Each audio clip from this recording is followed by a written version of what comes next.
From this angle, the 2020 Mitsubishi ASX looks like an all-new model, the long-awaited new version of the near-decade-old ASX that's still the most popular small SUV on the market. It is a whole new design from the windscreen forward, and there's also a bunch of other little changes, but from the rear, if you look past the new taillights, bumper and wheels, you can tell it's more of a significant update than an all-new model.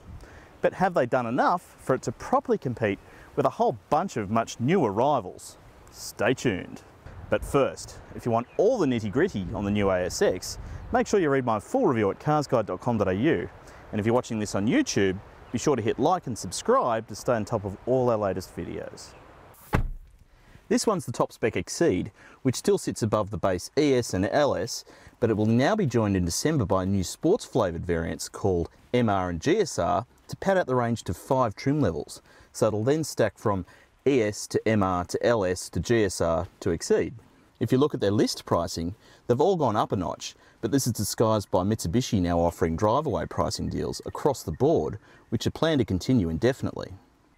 The only big change for all variants on the inside is this new multimedia screen, which steps up an inch to 8 inches and still includes Apple CarPlay and Android Auto.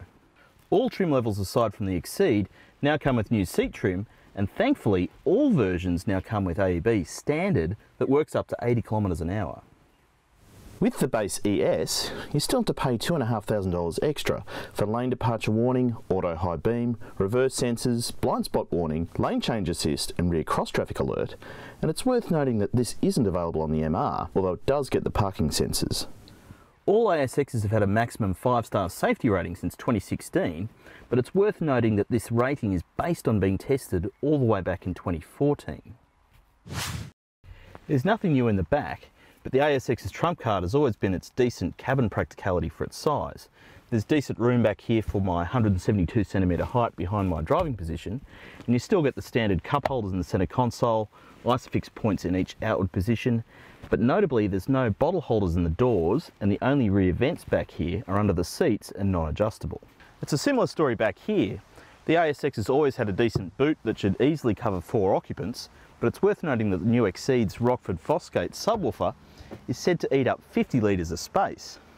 There's also a space saver spare under here and a good little smattering of extra storage under there too.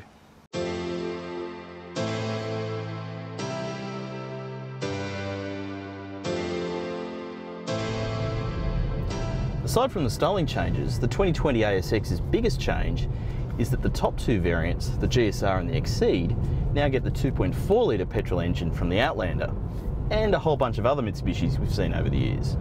The rest of the range still comes with the same 2 litre petrol with the CVT Auto, although you can still get a 5-speed manual in the base ES and all a 2-wheel drive, with the all-wheel drive option disappearing in 2018 along with the diesel option.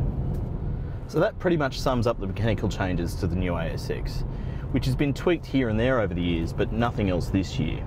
So generally it still feels pretty much the same as it did about a decade ago, which will likely feel pretty good to you if you're upgrading from something older or something with plenty of kilometres under its belt, but the reality is the ASX lags behind a lot of its competition. Aside from the relatively unchanged interior design, the steering doesn't feel as connected as we've come to expect.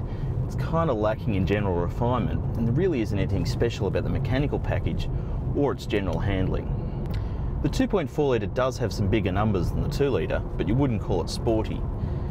And it actually has the same tow rating as the 2 litre as well, but if you think about it, it'd probably hold up better to a heavy load.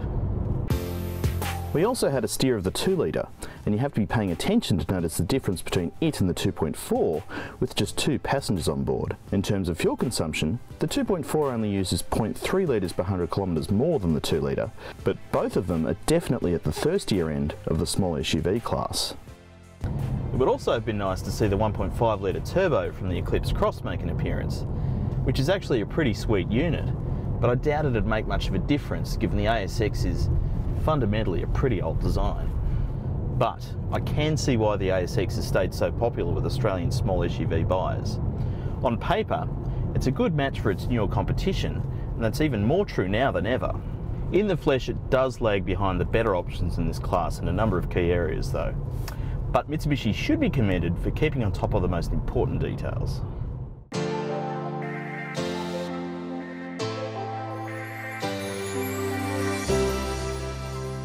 And don't forget, if you're looking for more detail, you should read my full review on carsguide.com.au, and if you're watching this on YouTube, make sure you hit like and subscribe to stay on top of all our latest videos.